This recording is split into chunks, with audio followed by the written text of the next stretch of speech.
All right, welcome to the 20th episode of the How to Build a Black Nation with Power podcast. This podcast is about understanding and bringing together the many pieces of our empowerment and freedom puzzle under one unified umbrella as much as possible to ensure we don't become a permanent underclass in the country that was built on the backs of our people. What we're trying to do is get our people to understand that there are Black people out here right now doing some phenomenal things that we can learn from and build upon.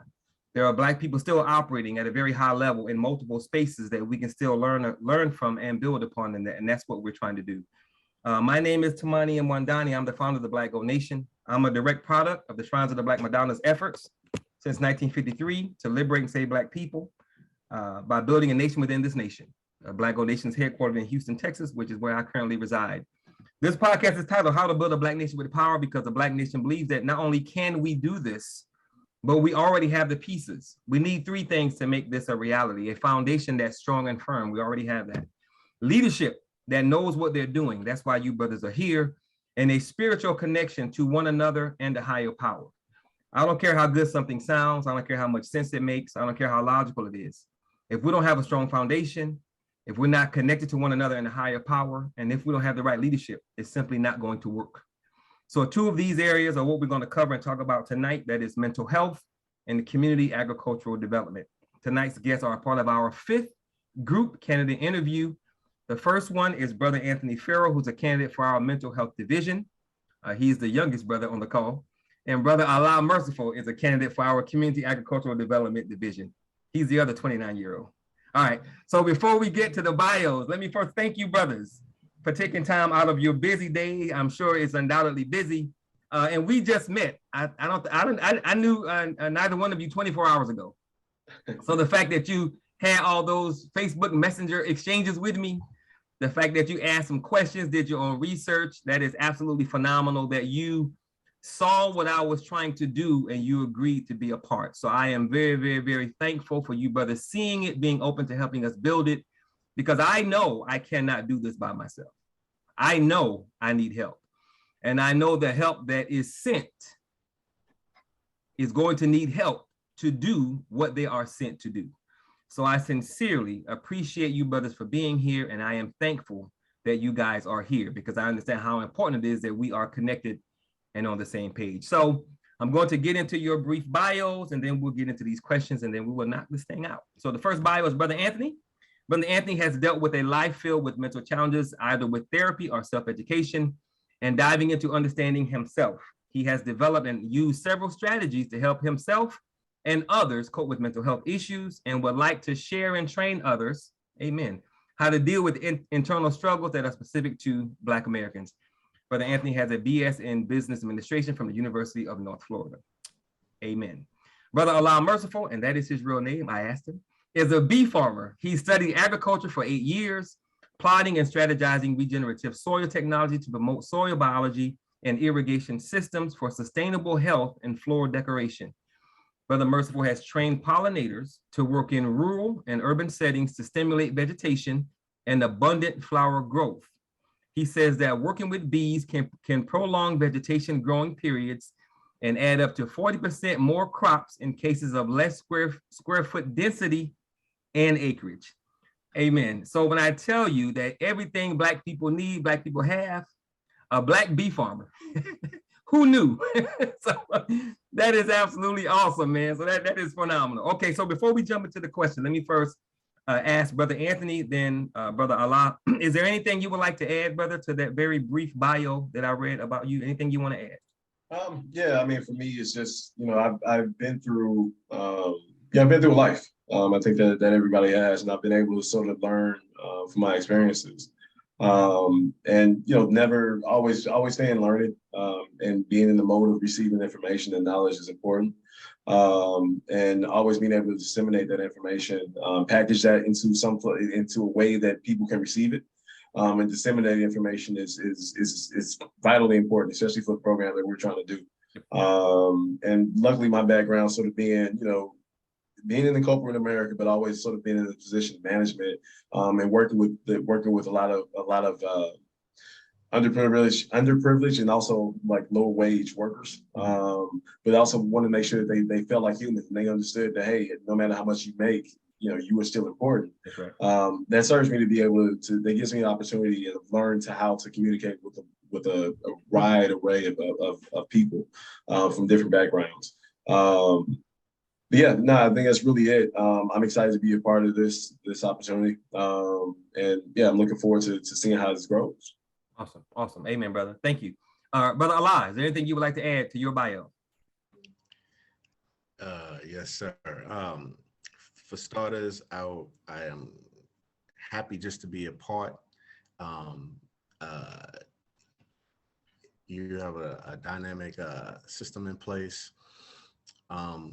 I'm happy to move at the speed of opportunity, right? I am a U.S. veteran, Navy veteran. I also have a degree in business, general business and marketing from Pace University, New York City. I study agricultural, I'm tongue twisted, right? Agriculture, brother. Thank you. And it's just we're on tape right now. Right? That threw me for a loop. Anyway, so study agriculture for about 8 years. Definitely love to share growing techniques, especially with the children, because growing your own food is like printing your own money, right? And it's revolutionary in the sense that you can get your own strawberries and watermelons and whatever. You don't have to support nobody else's supermarket in the space that, hurry up and buy, right? So it's just a rewarding experience. It always keeps you on a positive frame of mind because you're always growing, right? And you're always looking forward to something that keeps you happy in the mental health space, right? Because happiness is not something that's happening now, happiness is something to look forward to, right? So, and I want to crush all generational curses because our people are the diaspora, which I speak for, growing up in Brooklyn, Brownsville projects, home of Mike Tyson and some others. We are in communities where we're fruitless, right? And just my purpose in life is to grow things to make things fruitful, right? So in that space, I feel like, we break generational curses because normally poor neighborhoods, you are subjected to poor schools, poor education, which probably will get you poor jobs. And then when you come out, you're just stuck with low wages, poor jobs, which are going to stick you right back into poor neighborhoods, and it's a vicious cycle, right? So as long as we continue to build on our knowledge every single day, whether we're self-taught or otherwise, we will always raise the bar, and you will break these imaginary glass ceilings, and you have no other choice but to bloom where you plant. So, and like I said, just being a beekeeper. Lastly, I'll land my plane here. Normally we have this selfish mindset, but just observing bees, some people want to fish, whatever. I just got into bees. I'm passionate about it. If you mess with one bee, you might hurt them, but they send off a stress signal. And it's like, if you messing with one of us, you're messing with all of us. And I just trying to take that into life. You know what I mean? So if I can help one brother, and we empower others, we'll just form a united front. And it's like you're messing with all of us. You can't beat us all. That's right. So I'll land my plane there. Yeah, I think adopting that hive mentality is definitely a good idea.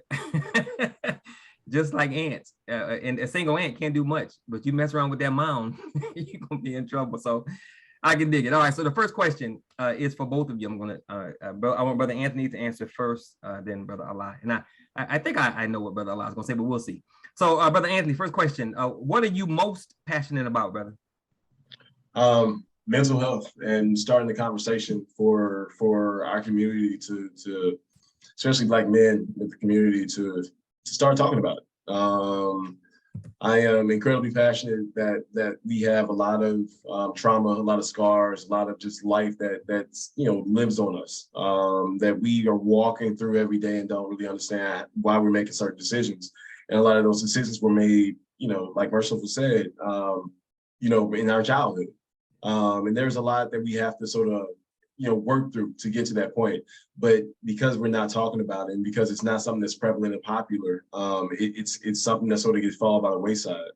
Having a conversation and being vulnerable is a big part of just the mental struggles. I mean, overcoming mental struggles. And if you are able to sort of do that within a group and have, again, my whole thing is that, mental health is one person's problem, but really it's the nation's problem. And in our case, especially, it's the Black nation's problem.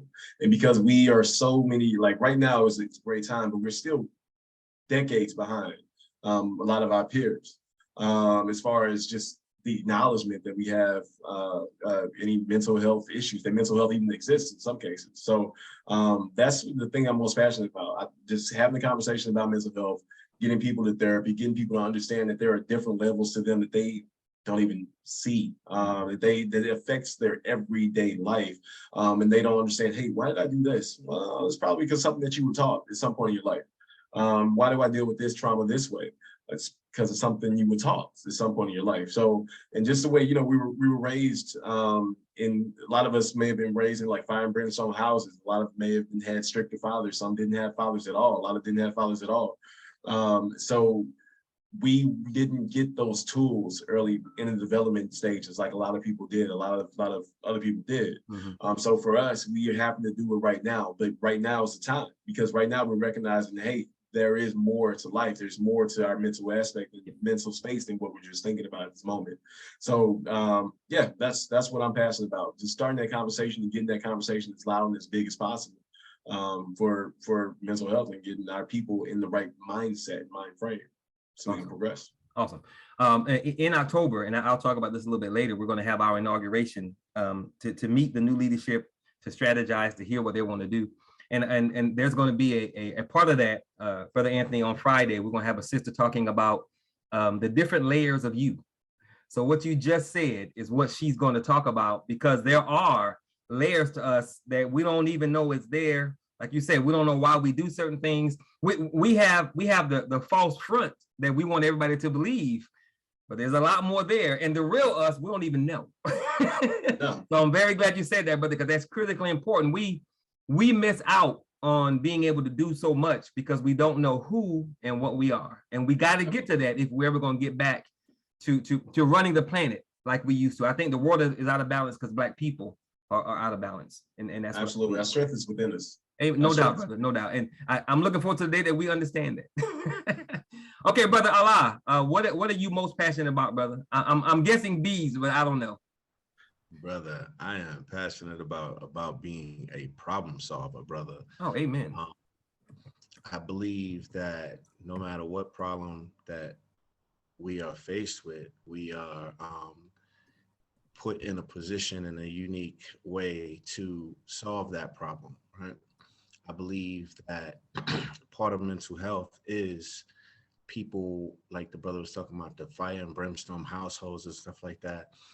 If a problem happens and something goes awry in our families, we are often don't share our problems because we're faced with the stigma of someone's going to judge us, someone's going to say something about us, or whatever the case may be.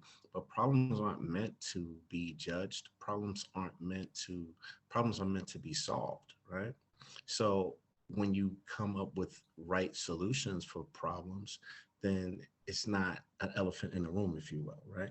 If you had an elephant in the room, if it's managed properly, then, one of us grab the leg, the other one grab the nose, the other one grab the tail, then we can we could wrestle that elephant. You understand what I'm saying? Yes, sir. So I'm passionate about solving problems. I'm a mathematician, brother. I'm a scientist, brother.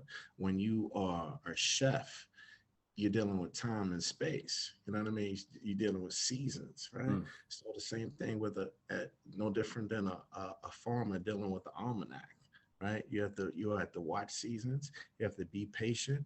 You have to be alert, and then you have to kind of zoom in to the problem and then zoom out, because sometimes that's what the answer is, because sometimes we be so pressed, right? We don't get a chance to actually process how to move. We have to bend like the tree, like my brother Bruce Lee said, be like water, my friend. You know? That's right. So I'm passionate about being a problem solver. I'm a mathematician, brother. Awesome. Next question is for both of you, and Brother Allah, you go first. Next question. What do you think the greatest problem facing our people today is, and how can your expertise help with that problem? What do you think the greatest problem facing Black people is today, and how can your expertise help with that problem? Brother Allah first, then Brother Anthony. Brother, I would start with knowledge of self, right? Right. And knowledge of self starts with knowing yourself. It's like Marcus Garvey said, a person without knowledge is like a tree without roots, right? We don't know ourselves, right? That's right. We're in a distant land, right? We're not eating the same foods. We're getting sick, right? And without identifying us being electromagnetic people, right? We end up taking on the sicknesses of our counterparts, right? All of us have a magnetic personality. That's why you hear The Secret being thrown around. But we are electromagnetic people, and the foods that we eat, we can't get addicted to the same foods that this man eats. You know what I mean? So my passion of solving that, right? Using regenerative soil tactics to get the best food qualities that could repair the mind, that could repair the soul, and words can't express how important that is. So I believe that that's a start. I mean, the old adage is you are what you eat. So my expertise is like repairing the soil first. Then it makes it nutrients that will create minerals that will get us back in a healthy state. It's almost like the periodic table you learned in 5th grade. Yep. You know, if you got all of those elements are in you. Yeah. And it comes in the form of amino acids, right? So if we eat better, we are naturally hardwired just to do better, react better, think better, move forward. So my expertise is definitely is a game changer. Yeah, I like what you said about that fact, brother, us being electromagnetic. And I think, and this goes back to what Brother Anthony said, we don't even understand the fact that we are electromagnetic. We don't understand how powerful our energy is. Everything Black people do, we take to another level. I don't care what it is. Everything we do, the world wants to follow and duplicate. Black people make everything funky. We take something as silly as sagging pants, make it funky, and everybody wants to sag their pants. So I like to say that this would be a boring ass planet if Black people weren't on it. And I'm gonna get a t-shirt one day saying that Black people are the rhythm of the planet. So if I see you wearing it, Brother Allah, you stole my idea and I want my 50 cents. Okay. It's already done. Yeah, I saw your website. Okay, Brother Anthony. Next question, brother. What do you think the greatest problem facing Black people are, and how can your expertise help with that problem? I think lack of positive unity is the biggest issue facing Black people. You said positive unity? Positive unity. Okay. We have so much power. Merciful spoke to it, Brother Merciful spoke to it. And you as well. We're probably the most talented people. We run the fastest, we can sing the best, we can dance the best, we have the most rhythm, and we're best in the brightest of brains. The problem is, not only has, I'll use the men just for abbreviation, but not only has sort of the world held us back, and so the history has sort of held us back, But now that we're at a place to where we are emerging and we are sort of seeing the fruits of our labor, and we are sort of understanding that, oh, as an individual, that we're understanding that as an individual, we can change the world. But what we're not doing is doing that together, right? And this is, the whole reason that you're doing this, right? What we're not doing is reaching out to say, hey, this is how I did it. Let's raise each other up. Mm-hmm. And because, again, my big thing is mental health. That's another issue because we don't talk about it, right? If there's more unity in every single space that we have, we are changing the world, because literally we're the world. Yeah. There's not really much that exists right now in this world that didn't have hands of Black people at some point during its past history. That's right. And for me, like, I've got the podcast Conversation with Kings, and that's about, it's a conversation with Black men and mental health. My job is to make that conversation louder, so people understand, hey, I am dealing with this. Oh, guess what? He's dealing with this too. Mm-hmm. Antoine's dealing with this. Like, and this is how we fix it. This is how we get through. And as far as just on the business level, as far as just on the monetary level, the amount of money that we have as amount of people, we push so hard to be in positions in our life and our career. But when we look around, like for me, when I was with my last company, when I looked around, there wasn't very many people that looked like me in the room, mm-hmm. right? That doesn't mean that there aren't more people that are probably better suited to be in this room than this, this other person is Caucasian or Asian, whatever, right? But that just means that we haven't brought each other up enough, mm-hmm. right? So the way that we visualize life and the things that we see are going to always be the fruits of our labor, right? We don't see Black people helping Black people, right, on a big scale. We do, right? We see sort of the impoverished helping the impoverished, right? And that's cool. But talk about higher middle class, upper class, sort of helping the other upper class, and the upper class sort of reaching down and bringing other people up as they see fit. Because we have to set an example for being positive and being united. We can unite on a lot of negative things. We unite talking about people. We unite around whatever P-Valley and whatever other shows that are on TV right now. But we don't reunite for progress. I mean, we don't unite for progress. We don't reunite positively. So we need to sort of start taking our own energy, our positivity, and spreading that out amongst our people. Unity is important for strength. You talked about bees, you talked about ants. Those are creatures that all rely on each other. Those are systems. They have built an ecosystem, yep. Right? We need to build that same type of ecosystem. We need to build that same unity and survive off the back of my brothers. You know what I'm saying? That's how we prosper. We move forward in life by raising each other up and also spreading the positive message that, hey, I can do it, you can do it too. Yeah, we need to understand the communal nature of nature and follow that. And when you first said positive unity, Brother Anthony, I was like, what positive unity? What kind of unity is there? And then you said it. There's negative unity, because we will unify for some negativity real quick and make a concert out of it. Like I said, anything we do, even BS, we do it like nobody else.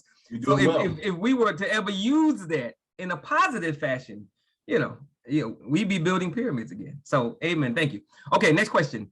Brother, I'll allow you first, and Brother Anthony. What led you to be where you are in your life, whereby you're open to being a candidate in this election? What led you to be where you are in your life right now, whereby you are open to being a candidate in this election? Brother Allah, then Brother Anthony.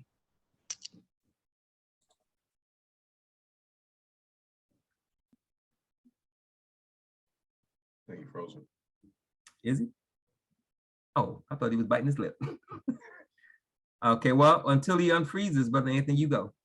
So for me, I've been through an interesting year myself personally. I walked away from a job. I started, I'm a single dad. So, walking away from that and sort of seeing and going through like my own personal struggles. Like my whole life I've been through, a lot of mental challenges, a lot of adversity. Mm-hmm. But I've been able to face it. I've been through therapy and through counseling, been through a lot of different things that sort of helped me. But you know, one of the things I noticed, and there are a lot of really good Black therapists, but all my therapists are white. Yeah. And they, you know, most of them were white women. But you know, going through sort of my life story, and sort of looking around at my brothers and realizing that, hey, you know, I'm alone out here. I really can't talk to anybody. But also, you know, talking to my father and talking to other Black men, you know, on sort of on the low key, right? Because hey, you don't really want to, you don't want to say, hey, I'm struggling right now, right? Because we don't do that. We're not proud of that, right? Right. We're struggling, right? So sort of talking to them and sort of understanding that, oh, wait, so you guys you went through this type of life too, right? You went through things as well, and getting that encouragement. And I realized that, like, you know, I'm in a new place. I'm in Detroit, so I don't have, you know, I don't have a big circle. I don't have a bunch of friends, but I realized that there are not a lot of people that are talking about. We're not talking to each other about it. Right. We're not talking to a mental health and like being alone and really understand that, hey, I'm alone, but I understand I shouldn't be. And I should be able to sort of unite with other people. I should be able to be more comfortable talking to my person, because guess what? It doesn't change how strong I am. That's right. Right. So like that part of my life and sort of going through those struggles have led me here. Because I really think it's important that you have somebody that's able to be vulnerable and can talk about anything. Right. Because if we feel like, you know, one of the things that Black people historically are good for is being high on the hog. You know what I'm saying? Like if we're up here, we normally don't dip too low. We normally don't talk, you know, too bad about, you know, if something that's going wrong, right? Because we're here. We don't want to dip down. Yep. That needs to be the thing that changes, right? Because every single person in this world goes through life changes, and every single person in this world can learn from somebody else's challenges. Mm-hmm. So that's what my thing is. I think that my challenges are incredibly unique, but then they're not. I think that the things that I went through in my life, I've moved around. I've lived in 5 different states before I turned 18, lived in 4 different households before I turned 18. Like that may be unique to me, but there are a lot of other people that have been through that. And the things that I've learned through and I was able to sort of persevere through, and the tools that I've learned, I can use to help somebody else. I can use to say, hey, this is how you get through this, right? And also, like, sometimes we need a sounding board and somebody that's able to sort of listen. And I listen well. And being able to listen to somebody's issues and give, you know, whether it's personal advice or whether it's group advice, and sort of create coping skills and coping mechanisms that are designed for a group of people versus just for one person, because I know how I cope, right? I need to make sure that other people are coping good, right? So that's it. Cool. I don't know. I thought Brother Merciful was back, but oh yeah, well, is he frozen? There you go. All right. Yeah, you frozen sometimes, but can you hear me okay? Yes, sir, brother. Cool. It's a connection issue. I don't know. Oh no, it's fine. It's fine. I'm just glad you came back, brother. So I'm gonna repeat the question for you, so you can answer it. What led you to be where you are in your life, whereby you are open to being a candidate in this election? What led you to be where you are in your life that has allowed you to be open to being a part of this election?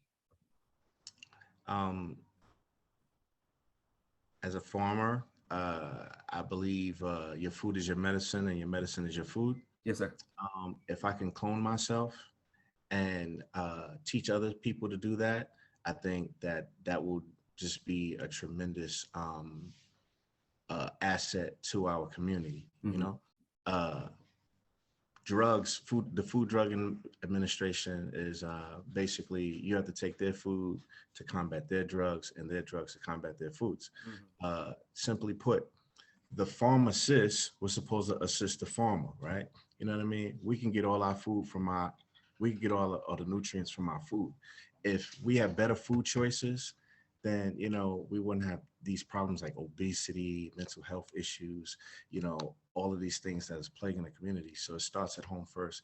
I use myself as an example and overcome a lot of different problems. And I take pages out of the book of Layla Africa, Dick Gregory, Dr. Sabi, my uncle Charles Jones. He was a doctor in biology. He's passed on now. Damn it. All right, let's give them 5, 4, 3, 2. All right, next question. And this one is for you, Brother Anthony. So what do Black people misunderstand about mental health? They misunderstand that it shouldn't be something they were proud about. They misunderstand that, honestly, I think we misunderstand what mental issues are, to be totally honest with you. Yeah. I think that, you know, we face anxiety, we face depression, but we don't know it as anxiety as depression. Mm-hmm. You know, we know it as being sad and being down. We know it as being anxious and being nervous, right? Those are the roots to that. You don't really understand that that they're medical terms for this, right? Yeah. I think for a long time, you know, when someone was down or someone was sad or somebody said they were depressed, especially in the Black community, it was like, man, you're not depressed. Like I can remember myself being told that I wasn't depressed, you know what I'm saying, several times throughout the course of my life, right? And you know, how can someone tell you how you're feeling, right? Mm-hmm. So it's somebody that doesn't understand their feelings, right? Or doesn't understand that depression exists and it's not just how I'm sad today situation. Sometimes it's rare, sometimes it's genetic, right? But you can work through it. And you know, I think everybody, if you've been from the hood or whatever, has seen those guys talking to themselves in the middle of the street, right? And just looking at the crackheads and thinking that, hey, maybe they just on crackheads. And maybe they're just on crack. But a lot of those people, man, maybe have schizophrenia, maybe bipolar, and they may have self-medicated. And we don't know that because we didn't take the time to talk to them and say, hey, what's going on with you, right? And they wouldn't have an opportunity to see to themselves because guess what? Around the time, their family was just like, Uncle Larry just crazy. Yeah. Right. So there's something to that. It's not just Uncle Larry being crazy. It's Uncle Larry's got something going on. Yeah. Let's figure out what's happening with him. That's right. And if we go into a doctor, white, Black, or whoever, listen to that doctor. If we go into a psychiatrist and feel like talking about your problems, listen to that psychiatrist, right? I think that we have a misunderstanding about mental health in general. I think that it's nothing that we have ever really historically talked about. And we have named things, different things in the hood for sake of saving face, to be honest with you. Yeah. You know, like we don't understand that these things matter. And it's not our, it's generational. So I don't think necessarily it's our fault. You know, Black people never had access to mental health within the last, within the last 30 years. We just not started getting access to mental health care, right? Because I mean, guess what? Medicaid, Medicare, they're not paying for no psychiatrists. They may now, I don't know, but they weren't at the time when people were going through things. We went through the civil rights era. We went through so much trauma. There's so much trauma. I mean, those guys got sprayed down by dogs in Birmingham, sprayed down by hot water and chased after the dogs in Birmingham. Do you think that mental toll is just gone, right? Because they were strong and they were in that moment? No, man, their mental toll was there. Yeah. Not only that, but they passed that on to their children. That's right. And these are heroes of our community. Then they deserve to be heroes, but they went so much 60 years ago. 60 years is not even a full generation. Yeah. Right. So we're still dealing with those same things. And because we don't really understand them, we don't know how to deal with them. That's right. That's right. And you know what makes that scary? It makes it equally frightening as hell, but also it highlights the strength of Black people. Because if you think about everything that we've been through, Brother Anthony, since we were introduced to white people, since the first documented slave got here in 1619, brother, we've been traumatized. Yes. Like you just said, it's been proven that trauma can be passed down through the DNA and the genes.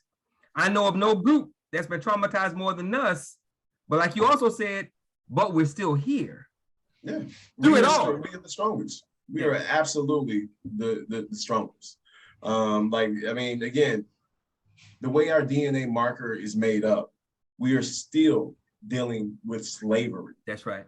We are, right? It's crazy because, you know, every single day that we're dealing, we wear that. We don't know we're wearing it, and we should know we're wearing it, right? We got to break through that. That's right. So like generational wealth, generational changes and challenges, you know, that's a mindset shift. And it's so incredibly hard to change your mindset. I know because I'm doing it right now. I'm in the middle of changing my mindset. Yep. And it's so incredibly hard when these things are ingrained in you genetic. There's a study that was done a while ago, and it was, you know, you have to take a white person and you take a Black person and ask them how they deal with debt. Ask them how they deal with their car being broken down in the morning. So for Black people, our anxiety automatically raises if we go into fight or flight survival mode, right? For a white person, they're able to sort of step back, right, and sort of think at it a little bit more intelligently, like, okay, well, this is a situation I can deal. But for Black people, we have so little, and I just mean whatever. Anyway, we have so little that this is life and death for me. Right. Right. So my anxiety level is always here. If we're living with a heightened level of anxiety, that passes on, then we're never ever going to be able to catch up with ourselves. That's right. We're born behind, and we don't have the tools to catch up, so we're always behind. So, Brother Allah, I'm going to suggest that your answers be quick and brief because we don't know how long you're going to be here. So, do you by any chance remember where you are when you were answering that last question? Where you were? You remember what you were saying? No, brother. I'm in South America, brother. All right. I mean, okay. So no. I was excited for the answer you were giving. I wanted to hear it. I'm like this because it was good. So we're gonna go on to the next question. Now I'm just gonna suggest that you try and keep your answers brief, because I like to say that your connectivity is niggerized. All right, brother. So purpose is something. So I got nigga tendencies. I start dropping some names and said, okay, brother. Next question. I asked Brother Anthony, what do Black people misunderstand about mental health? So I'm going to ask you, what do Black people misunderstand about agriculture? I know, right? What do we misunderstand about agriculture? That's a tough one, man. It's like I think when they took agriculture out of our hands, the women in the 1970s, their hair used to hit the bottom of their backsides, right? We started eating McDonald's and we became the sandwich generation. So in that, we started to eat this homogenized foods, and we started getting sick, right? Yeah. Brother Eli Whitney, who revolutionized everything from the plant, right?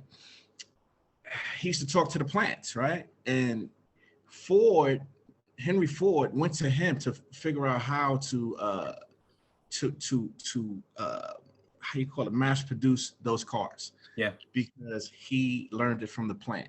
That's so right. The foods that we eat are come from the plant, but not plant-based. That's what we're missing, brother. Okay. You know what I mean? We're eating trash, brother, and that's why we're sick, period. Yeah. Garbage in, garbage out.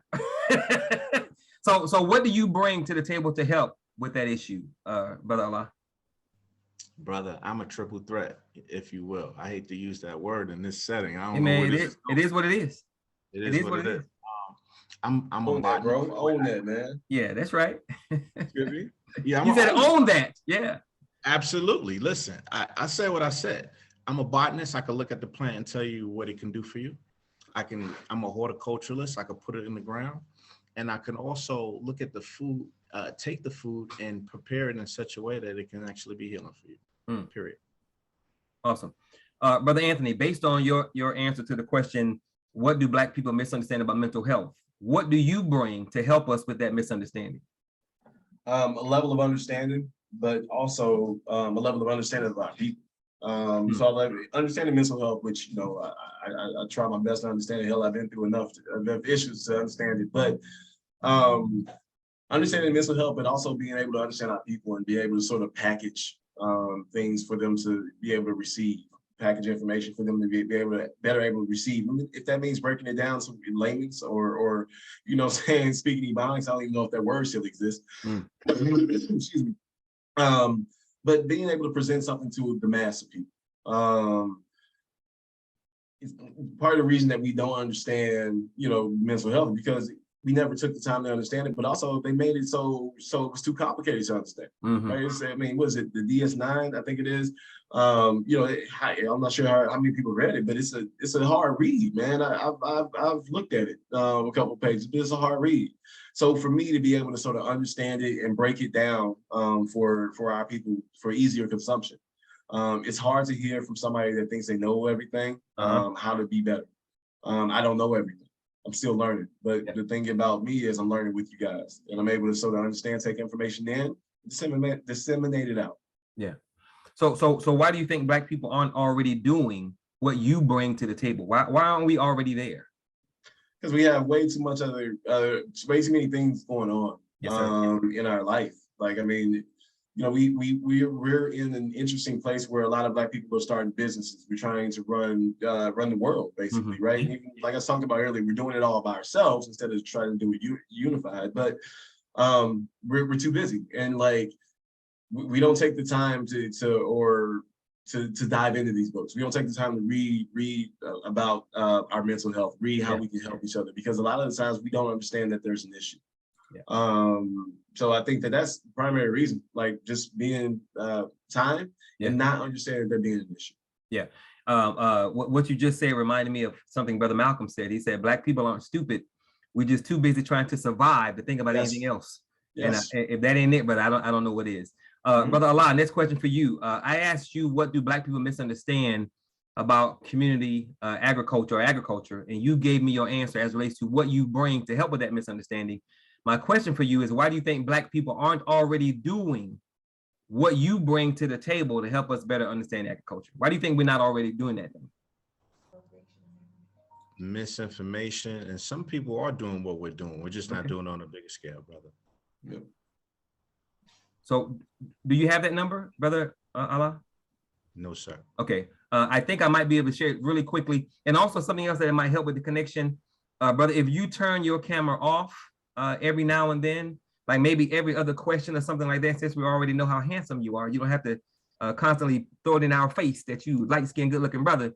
Every now and then, just turn your camera off, and that'll help with the connection as well. So give me a second real quick to see if I can find this. There is a way for me to invite people, and I might be able to copy invite link. That ain't it. I might be able to send you the number. If not, I can just go. Give me a second.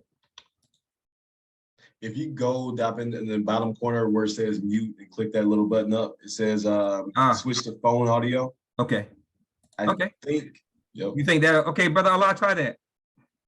It should pop up the phone number for you to dial in there. Oh, actually Allah, it does. Yeah, if you can try that and make a note of that number. Did you hear that answer, Brother Allah? I'm sending it to him now. You sent him the number? Yeah, it's a couple different ones. Yeah. I'm assuming he said that he ain't replying. Maybe his connection broke again. Jump off again, yeah.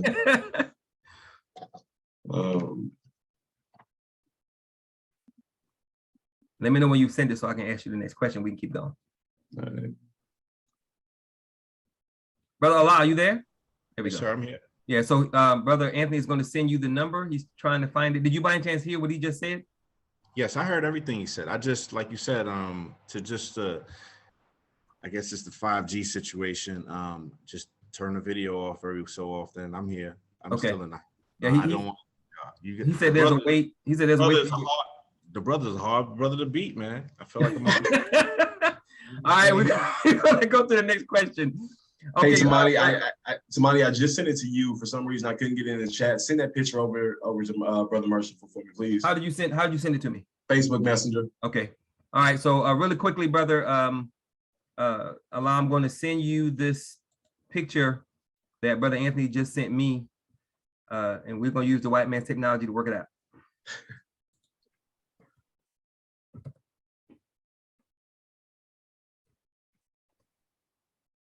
Brother Allah, what is your Facebook name? Is Mercy? What is it? Mercy. It's a pseudonym. Yeah, I wonder why it's not popping up. I'm putting it in the chat too. Okay, will that image show up in the? No, I had to. I'm typing it. Okay. Yeah. There it is. I see it. Cool. All right. So the next time you get booted off, just call back in from your phone. Yes, sir. Okay. Cool. All right. Thank you, Brother Anthony. I appreciate it. You see what happens when brothers come together? We got positive unity. I'm taking notes. You see, you didn't think I was paying attention. I got that. That's good. All right. Next question, Brother Anthony. Do you think these issues that you talked about as it relates to what we do not understand about mental health, you think these issues exist because of our history in this country and what we've been through? Absolutely. Absolutely. I mean, we didn't get the same opportunity as other groups of people in America. And I'm not just talking about white people. We just didn't get the same opportunities as other groups of people in America. That's right. We talked about it, man. Just the generational trauma that we have, the DNA dynamics that we have that are built on that. And I mean, we talk about slavery in the United States, man. But to be honest with you, we were slaves before that. We were slaves in Africa.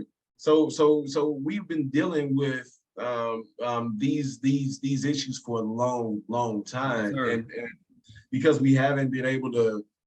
Again, man, we have yet to be able to slow down and get to a situation in life to where we can say, "Oh, okay, we're okay now. Yeah, let's look around. Let's focus on his mental health." That's you know right. what I'm saying? That's right. Because it's not an easy thing to do, and it takes training and it takes a different level of thinking.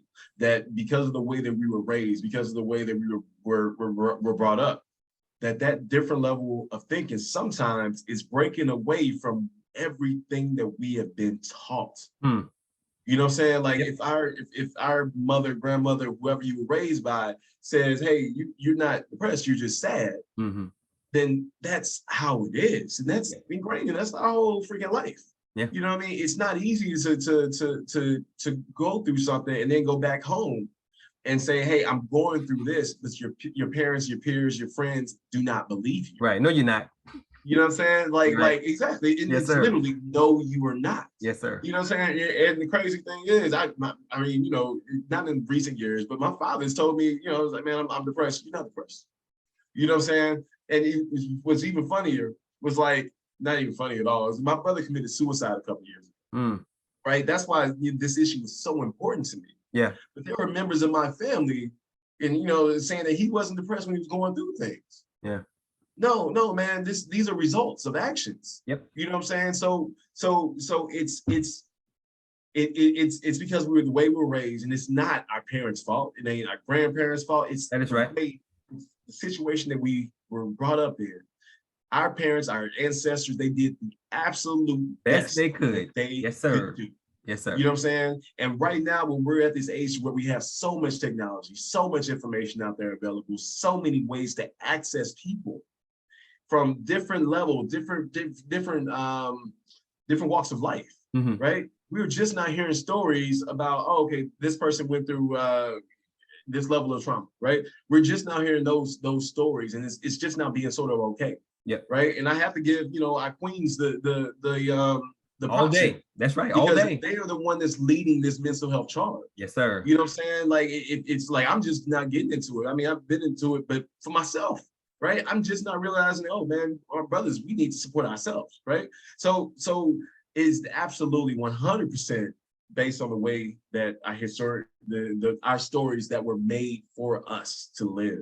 That's right. We're just now able to get the power to change that narrative. Yeah. Right now, let's change that narrative. Yeah, brother. You're going to fall in love with Black Gold Nation because one of the things that we are focused on building starting next year is spiritual villages, where we have people that we train specifically in spirituality, so that we can neighborhood by neighborhood, zip code by zip code, get Black people together so we can talk. Because what you said in the beginning, we got to talk, and we got to understand that no one's going to pour their heart out in that first meeting. But if we keep coming back to talk, then at some point, everything is going to come out, and then we can deal with it and continue to grow. And we're never going to be as strong and powerful as we can be if we don't get through this trauma, because this trauma is haunting us like it's nobody's business. So amen. Next, brother Allah, you can hear me? Yes, sir. Yes, cool. Sir. Okay, good. So based on your answer about what we misunderstand about agriculture, next question for you is, do you think our misunderstanding is because of our history in this country and what we've been through? Not with agriculture. Okay. The old saying to say a brother, if he can grow something, it's a green thumb. Well, that's a black thumb, brother. You know what I'm saying? Okay. Because when they start breaking down colors, you know what I'm saying? It was, not the same Anglo-Saxon, not to pick on them or anything, but, Anglo-Saxon, they have, lighter folks that will be called olive complected. You know what I'm saying? And that olive comes in two different colors. You know what I'm saying? There's a black olive as well as a green olive. Okay. You know what I'm saying? So that's why they just try to make it a green thing. But wow. Yeah, awesome. We lose it right before he get deep. That's the white man. He really was about to go in. Yes. Right before he's about to drop that bomb. Right. Oh, and I need to hear it. And I needed to hear it because I sort of disagree. So I really need to hear that.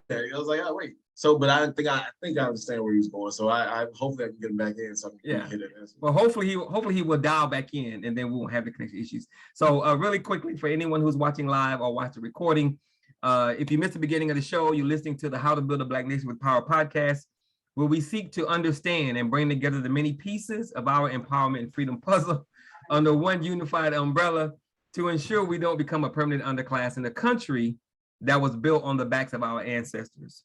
Taking into consideration what our people have done and what so many are currently doing, like these two brothers here, our empowerment and freedom march is most certainly not starting at square one. Tonight's show is our 20th episode of the How to Build a Black Nation with Power podcast, and our guests are candidates in the Black Gold Nation's national leadership election.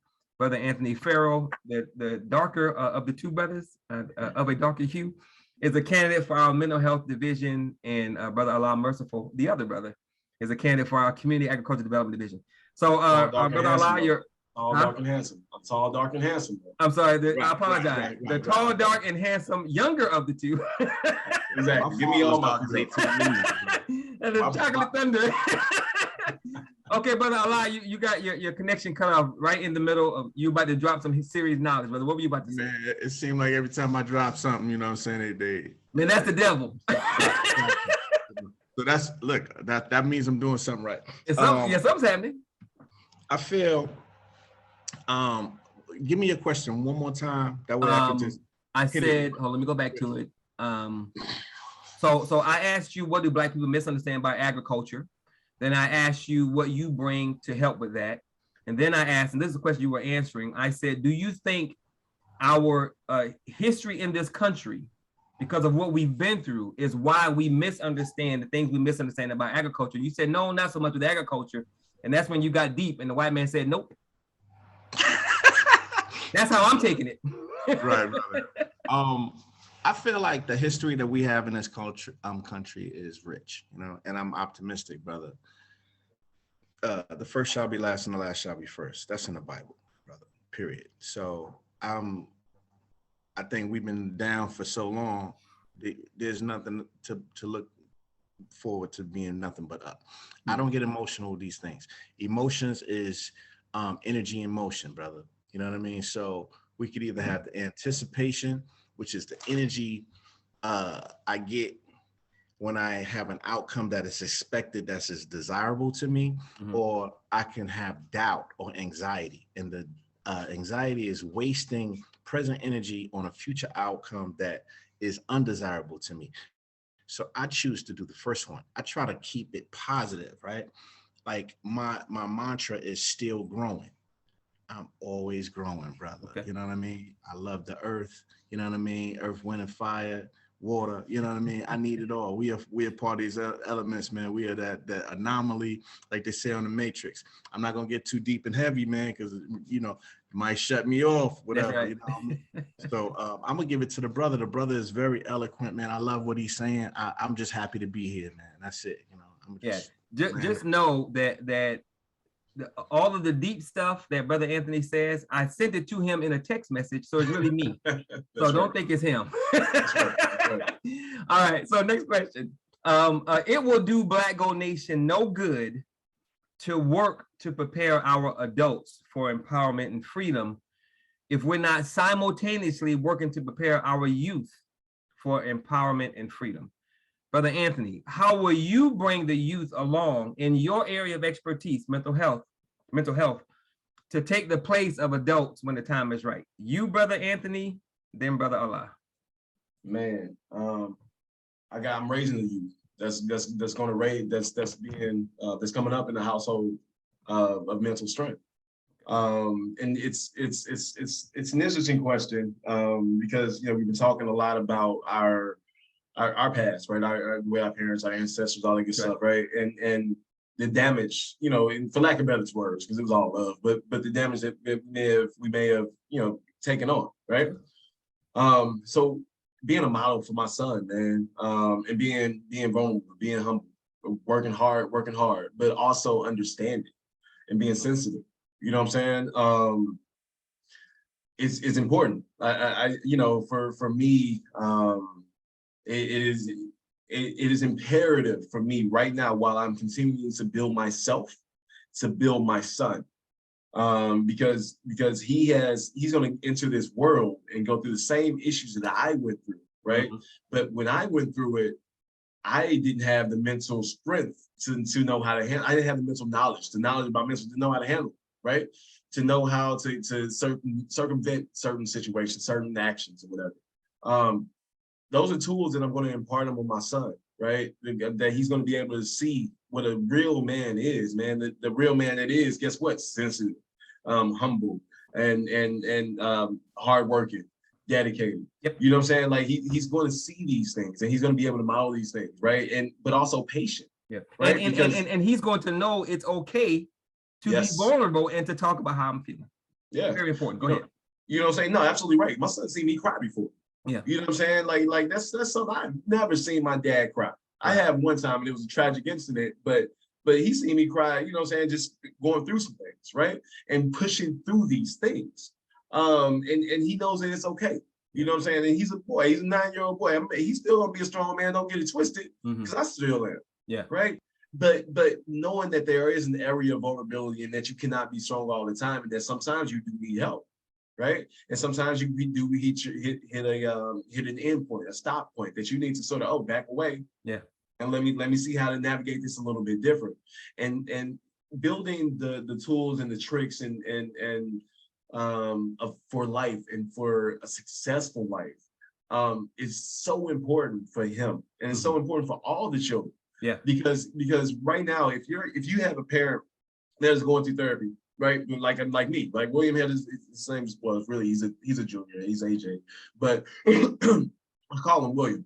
That's the middle name. But like he's seen me go through therapy, right? But when I was going through therapy, guess whose issues I was dealing with? Mine. So when I was coming home, I'm still, working, I'm still frustrated, I'm still going through life, but I didn't take the time to adjust the way I handled him, right?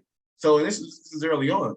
And so now he's able to sort of see the fruits of, okay, dad's going to therapy, but we're going to therapy for us. You know what I'm saying? Listen, my son has a therapist. That statement in itself is something that you won't hear in 9 out of 10 homes for Black families. And 9.5 out of 10. Yeah, that's not. And I've been blessed to be able to do it. It's not something, again, I've been blessed to be able to do it. Yeah. But it's because that's important. Yeah. Right. Because it's very important that he understands himself. And if I can't get him to understand himself, right, because I'm entering the situations the way I want him to understand them. Right. And he needs to be able to understand himself some other way. Yes, sir. And when he comes back, he's at his mom's. When he comes back, we're doing family therapy. But the thing is, he needs to understand that there are a lot of different people in this world. We got to be able to maneuver in this world the right way. We also have to be able to maintain our strength, how we perceive our own strength, right? The stuff that we see on TV, the shows that we see on TV, that's cool. That's entertainment, right? We're real. So the strategies that we're going through, we ain't gonna put on no cape. We ain't always gonna grab a gun and go handle things. Well, I'm never gonna grab a gun to go handle things, because that's just not the life I'm in. But he's gonna be able to. He sees that, and he sees how daddy handles his issues. He sees when daddy's down. He sees, because it's just me and him. I'm a single dad, so he sees all of that. Right. So being able so the new generation has got to see how their parents are handling their own mental health. But not only that, but our parents handling our own mental health changes how we parent. Right. Because we understand more. Right. If we understand more, you understand what you build, and you understand your life, right? Then you grow that you give that child a pathway to live. You give that kid tools for life. That's what all the children need right now. It's tools for life, because at some point they're gonna make their own decisions. Yeah. but you're gonna have that backstop of your childhood to always go back to. So if your backstop, if your childhood is filled with trauma and filled with negativity and filled with all kinds of people that are not persevering through life, guess what your reality is? That's right. Guess what happens even if you go into therapy and come back home, you default to your preset settings that you were set to when you were a child. Right. So overcoming that right now and building that, building his mental strength up right now, building somebody that's understanding to everybody and understands that being giving and having a good heart and having gratitude about everything is gratitude about things that you were presented to affects how you live and how you walk through life because you're not taking things for granted. Right. If you're taking your mental health, if you're taking care of your mental health, man, like you're gonna take care of everything else. Yeah.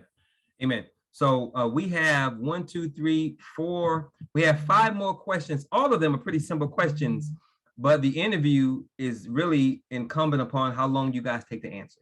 So if I said, what color is your shirt? And you was like, well, actually, when you take white and black, you know, your answer will extend the length of the interview. So if you answer quick, I can move on to the next one, or answer succinctly. I won't say necessarily quick. And I want you to know, Brother Anthony, that don't be so quick to think that you're not going to win this thing anyway, because you bringing some stuff, brother, that Black people need. So don't think. And if you win, I probably cheated. So just keep it I'm rooting for you, brother. All right, so Brother Allah, you there, right? Yes, sir. Yes, sir. So same question for you. It will do us no good to try and build up our adults for empowerment and freedom and not bring the youth along with us simultaneously. So what are you, and we already had this conversation earlier a little bit, but give me your Cliff Note version. What are you going to do to help the youth come along as well as we are getting the adults to be farmers and to do what you do? We got to bring the youth, and you already know this because we talked about it. So what are we going to do to bring the youth along with us, brother? Man, I got 2 seeds as well, man. I got a 2005 version of me, and I got a 2017 version of me. Okay. Yeah, I got a pair. I got a boy and a girl. All right. So listen, the bees do everything. Everything that you want to eat on your table that you like, the bees pollinate. You know what I mean? And it's a sweet life. Honey. You know what I mean? I could get spiritual and say honey is written in the Bible over 140 times, so it's a whole food. It never expires, right? That's survival food, right? What do I bring to the table? I just clone myself. I give them everything that I have, and when I'm no longer here, I'm setting up platforms and foundations now that when I'm no longer here, I'm still feeding them. Okay. I can dig it. Okay. Next question, Brother Allah, you first. So the leadership selection process ends this month. We're going to have all the leaders for all the departments and divisions this month, and then we're going to have the vote probably mid-September. Ideally, Brother Allah, you're going to have 5 to 7 people who make up your cabinet, who speak your language of agriculture. They're probably not going to speak your B language, but they're going to understand how to grow a tomato here and there. They're going to have black thumbs and grow black olives. So what would be your initial marching orders for your new cabinet nationally to go out and do? What are going to be the first 1 or 2 things you give them to do as a national cabinet to get Black people right so we can have some black thumbs? Plant fruit trees. Okay. Why? You have because you have not. You know what I'm saying? First of all, you reap what you sow. Yeah. And I want to be fruitful instead of fruitless. Amen. Brother Anthony, you got 5 to 7 people that are looking to you for leadership and guidance. What are you going to have your cabinet do? Your first 1, 2, 3 steps as far as marching orders. I'm gonna train them on group therapy, and we're gonna have as many group therapy sessions in different areas as possible. And then we're gonna take the information from those sessions, and turn them into some dialogue and some information that can help. That might be the answer to the next question, Anthony. We'll see. So the next question is going into 2023. Your cabinet, you and other people that you're working with on a national level, you're going to have 15 to 20 teams of Black people nationwide, all of whom have said, I want to do this Black Go Nation thing. But one person in each group, in each city is going to say, I want to represent mental health. I want to make sure Brother Anthony's plans are happening on the ground in St. Louis, in Detroit, in Houston. So you've given your leadership team the first 3 marching orders. Now you guys as a cabinet got to give the local teams their first 1, 2, 3 marching orders. January 2023, you got 25 teams around the nation. One person is saying, I want to be like Brother Anthony because he's tall, black, and handsome. What are you going to tell him? I'm gonna tell them, well, for one, I'm gonna listen to them to make sure that I understand sort of where they are in the mental headspace. But we're gonna do a whole bunch of workshops. We're gonna roll out workshops, invite people in, and spread the message as much as we can. Again, like taking information from the council sessions from the group council session that we'll do, and sort of figuring out what communities need X, Y, and Z. And if that means that if I have somebody that's really good in trauma, all right, cool, then you be the leader in trauma. If that means that you bounce around from St. Louis, Detroit to Houston to give trauma classes or give advice or whatever personal sessions that are necessary, then that's what we're gonna do, just to make sure that we're giving out, that we are giving the best quality of information that we can. That's right. Solid. I like that answer, brother. Okay, Brother Allah, you got 15 to 20 teams, January 2023 moving forward around the country. You got one person in every city that said, I want to be just like Brother Allah, Merciful, and grow these damn tomatoes. What are you going to have them do, brother, out the gate, January 2023?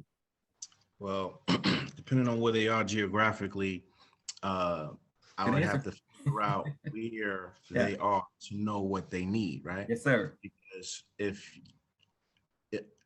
in New York, we're in like zone 7, right? Growing zone 7. Mm-hmm. In the South, this could be anywhere between 8 to 11 or 12, right? Okay. So there's a different heat, you know what I mean? It's different heat, different, different geographical things when you're dealing with growing. So I will give them, I take them on a field trip, basically, go hands-on, right? I will go where they are to see what's best needed there, right? Okay. And see what we can probably group some things that they would immediate needs and find out what we will have on an intermediate scale, and go from hands-on to future on. That's it. Okay. Future, I like that. And I was thinking when you talked about the zones and the different kinds of heat, I immediately thought, see, this is why you got to have people on board who know what they're doing. Because I would have never thought about the different kinds of heat and what needs to be grown. So amen, brother. Like Chuck D said, man, brother's gonna work it out. I think that's awesome that you know what the hell you're talking about. Okay, Brother Anthony, why should someone vote for you?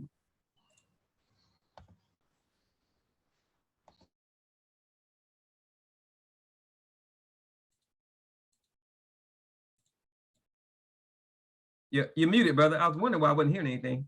All that we heard none of it. All right, well, welcome back.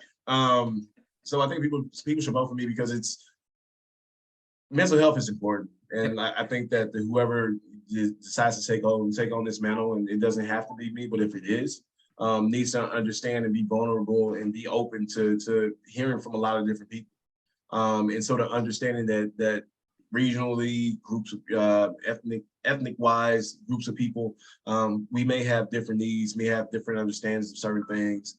The way that we were raised also plays a factor into how we handle mental issues. So I think that people should vote for me because, for one, I've been through a lot of mental issues, and that gives me a lot of tools to help as many people as possible.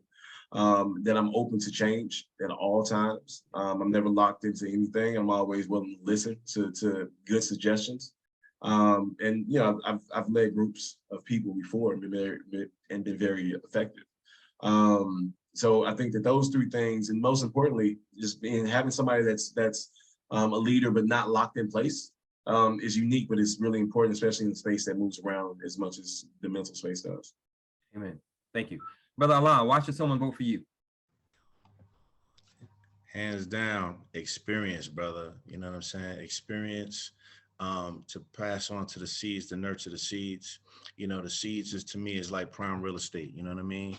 It's like relationship to the soil, brother. It's like, my experience is I'm basically vegan, cruelty free. You know what I mean? This is the practices that I have. So, that's a mantra of life. I feel that also, my experience is like the sun. I'm going to nurture, and I'm going to shed light where it needs to be, and just continue the seeds that I'm planting, continue to let them grow and feed them. You know what I mean? And build them where they're at. You plant what you bloom when you plant it. All right. Amen. So why should someone not vote for you, Brother Allah? Wow. I know, right? Well, that's why, Anthony, you next. To not vote for me. Yes, sir. Why should someone not vote for you? You know what? Come on. Because they wouldn't want to take a chance on greatness. Oh, all right. Scared of you. Good answer. Good answer. Good answer. He didn't even have to phone a friend. Look at him. All right, Brother Anthony, why should someone not vote for you?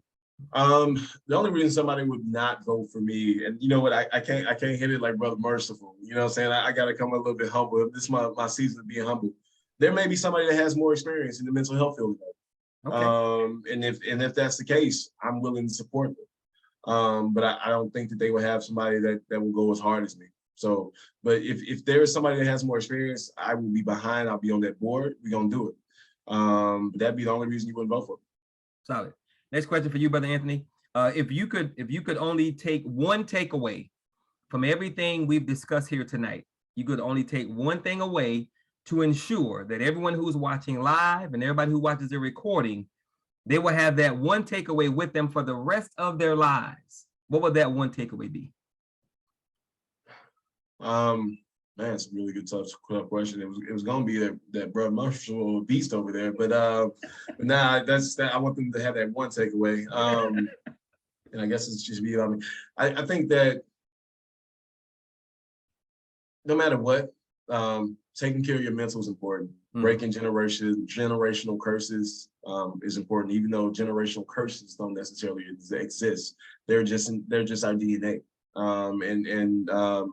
I think that's the one thing I want people to take away from it. Like, mental health is important, and talking about it is literally the most important thing that you can do. Literally just talk about it. Yeah. It don't even have to be in your own story. But yeah, I want people to talk about it. Cool. Awesome. Brother Allah, one takeaway that people will have with them for the rest of their lives from everything we've discussed tonight, what would that one takeaway be? Brother, if you took this this is recorded, so it's always going to be here. So you could bury this tape in a time capsule right now, and it would just be the knowledge and the information that was just shared, brother. This brother is fighting for his life. You know what I'm saying? He up against the ropes. This is Mike Tyson against Riddick Bowe right now. You know, this is Floyd Mayweather right here. Oh, no, bro. So hey, look, we ain't gonna forget where we come from. And look, I just think anybody that come behind us, man, you know, they're gonna get learned up, you know what I'm saying, as my wife would say, you know what I mean? And you know, you're gonna get some education, you're gonna get this knowledge, you're gonna learn today, you know what I mean? So you know, you can't throw shade on the knowledge, you can't throw shade on the experience, no matter who gets the job. Yeah, you know what I mean? I'm gonna be an asset. The brother's gonna be an asset and a credit to our race and the communities. You know what I'm saying? We're doing positive things here, and it's not gonna change anytime soon. Amen. Amen. So on that note, I like to wrap up the interview with a reminder as to why we're doing this. We're having a national leadership election because we're behind in every category and aspect of community, nation building, and life. And we are behind because things have been done to us on purpose to ensure that we stay behind. If we're going to get caught up and move ahead, if we're going to have a moment to breathe and say, okay, let's focus on us, then we're going to have Black people who understand how to do that, who are willing to bring that expertise to the table, and they have enough undying love and commitment to Black people to never quit on Black people.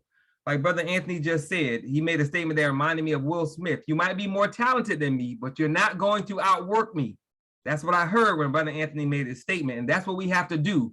Find Black people who may not necessarily have all the information and or the knowledge, but they're not only willing to go get it, but they're going to work to ensure that they can perfect it as much as possible and give it to other people. What we're trying to do with this election is put Black people in a position to be free. To be free, we have to have power. To have power, we got to be mobilized and organized. And to do that, we got to have people who are willing to help us make that a reality. We are on the path to become a permanent underclass in a country that was built on the backs of our people. If you don't want that to happen, we want you to be a part of this election. We want you to vote for and support these brothers. But overall, we want you to vote for and support all of our candidates in the entire election, because we have 22 different categories. My job is to find at least 5 candidates for every category. So there's a lot of work to be done to understand who these people are, what they bring to the table, because your Black vote really does matter. So on that note, I want to thank both of you brothers. And I want to say again, 24 hours ago, I did not know these brothers, but I feel like we're going to be connected for a very long time. We're going to build because we have to, because we have enough sense to understand ain't nobody coming to save us. But we don't need anybody to save us. We can save ourselves. So on that note, thank you, brothers, again, sincerely from the bottom of my heart for being here, for having faith, for being open and realizing this brother's not crazy. He's really onto something, and being willing to work with me. So I like to end all of my presentations, all of my interviews with 2 things. Always remember that no one can do everything, but if everyone does something, everything will get done. And absolutely, always, always, always remember that nothing is more sacred than the empowerment and the freedom of Black people. Because if Black people don't make it, guess what? You're not going to make it. I'm not going to make it. Our kids nor our loved ones are going to make it. But if we put the nation first and we build the nation first, then the nation will protect all of us as we move forward and build a new world for our people. The only thing that can stop us is a higher power, which is not against us, and us. So if we choose not to be stopped, then we won't be stopped. Thank you, brothers, very much. God bless. I'll be in touch. Y'all take care. Thank you. Peace.